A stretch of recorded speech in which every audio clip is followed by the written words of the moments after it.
All right. If f is an invertible function, then there is one inverse for f called f to the negative 1, but we don't say it that way. We write it f to the negative 1. We say it f inverse. And the graph of the inverse is the reflection of the graph of the beginning function, the non-inverse function, although they're inverses of each other. So, but they are going to be reflections of each other across the line y equals x, which is our identity function, diagonal line. So let's do that process with our next problem here. Here's a graph. I didn't even give you the equation for it. That was kind of on purpose, just so we could do this numerically with points. So let's pick points on this graph and make a t-chart, shall we? So we're going to kind of guess where some of the points are a little bit. I believe there's one right here at 1, 0. Where else does it look like we can assume we have a definite point?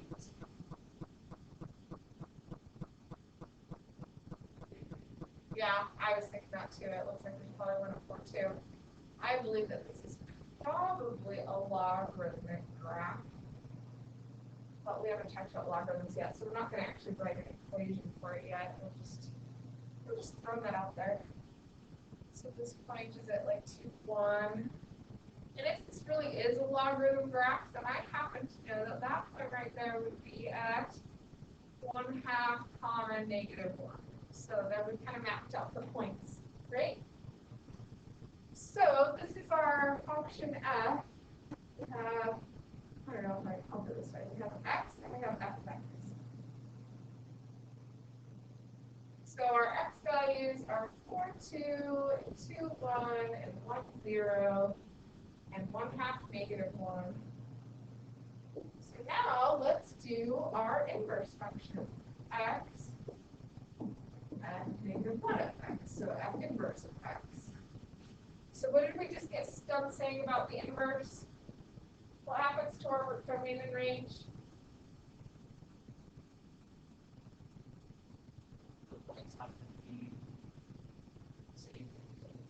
Yeah, they just trade. The x's become the y's, and the y's become the x's because it's the opposite. It allows us to go backwards. So our 4, 2 would become 2, 4.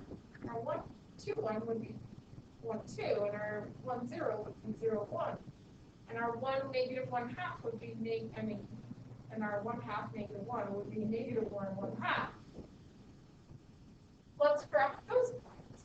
So 2, 4. 1, 2, 0, 1, negative 1/2.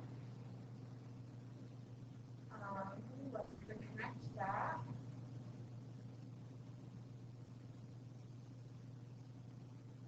There's the inverse. What did we say in the above statement right here about the graphs?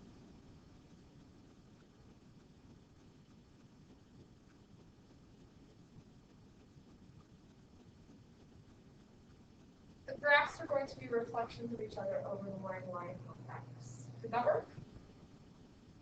Yeah, one's a logarithm graph, the other's an exponential graph. That's chapter 4 stuff. Just review. Okay, moving on. Steps for finding the inverse of a one-to-one function. So that was done graphically. We just traded the x's and y's. But of course, just like everything, we're going to be able to do these analytically around the credit as well. So here's our rules to do this. We're going to replace f of x with y. Because doesn't that mean the same thing? F of x is just a fancy way of saying y, just so we can name our function. Okay, so we're going to replace our f of x with y. We're going to trade x and y.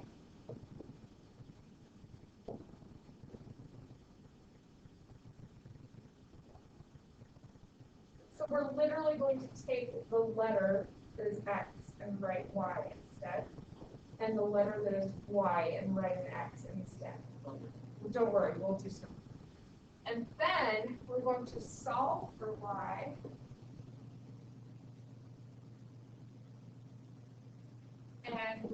replace y with the inverse notation. All right, let's do this. Example 4. Find the inverse of the one-to-one function. Yes, it's on the next page. F of x equals 2 minus 3x over 4, and graph both functions on the same coordinate system. Okay, so let's follow our instructions. I'm going to write everything out. I like to write all the steps just to make sure everyone sees what's happening. When you're showing your work on tests, I highly recommend writing all of the steps. On assignments, though, if you skip steps here and there, I understand. Sometimes writing everything gets a little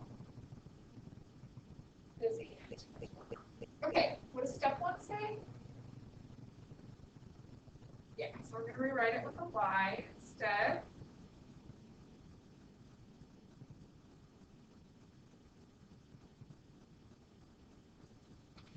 What does step 2 say we should do? Okay, this is maybe the part that was a little confusing. We're literally going to just rewrite an x for the y's and write a y where the x is, and everything else stays exactly the same. Okay, next step. Yeah, solve for y. So just like don't even worry about what the equation was or the fact that I wrote it in 2 different colors. If your goal was to solve for y, what would you do first? Yeah, multiply both sides by 4, kind of a cross multiplying type of idea, right? So cross multiply. So I'm going to have 4x equals 2 minus 3y. Well, now what? Subtract 2. So 4x minus 2 equals negative 3y.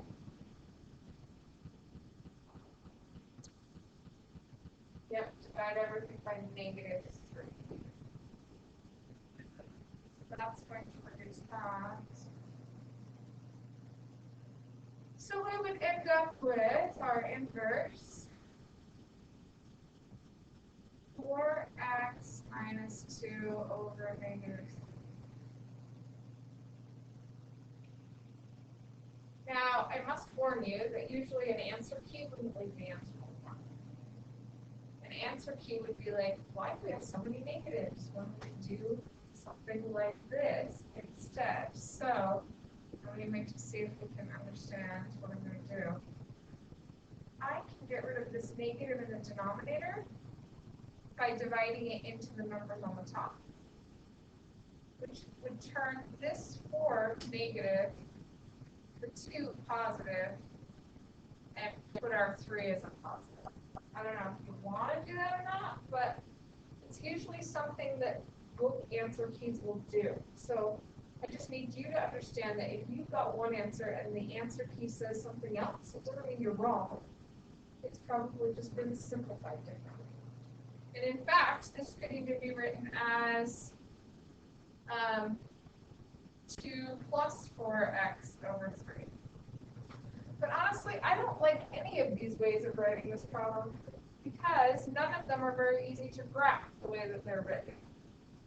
So let's look at these in a little bit different way to make them easier to graph. So take f of x, and I'm going to rewrite it as negative 3/4 x plus 1/2. That is this original problem. I just rewrote it.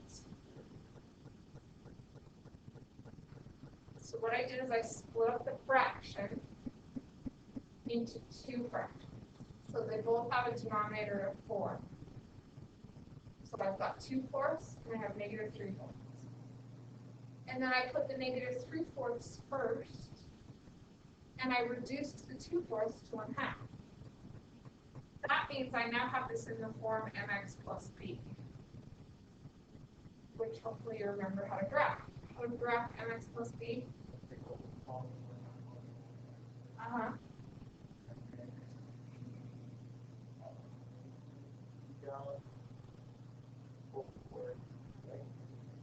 Yeah, which I think I had previously done that line, but I had saved already for us.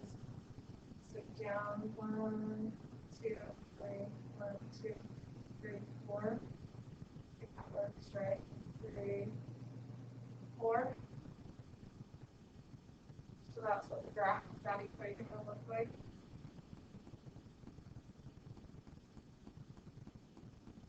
Good. Okay, just going to take my extra little writing out of there. So now let's do the same thing with this one. Oh, you know what? I probably really confused you when I rewrote this because I didn't put a minus there. Many of you were confused by my lack of minus. Oopsie. All right. So now I'm going to do kind of the same thing with this one. So that can be rewritten as negative 4/3 x plus 2/3. How do we graph that one? It's still up in there. It's still up 2/3. It's just that the slope is going to be down 4. 1, 2, 3, 4 over 3. Maybe that's not quite right place.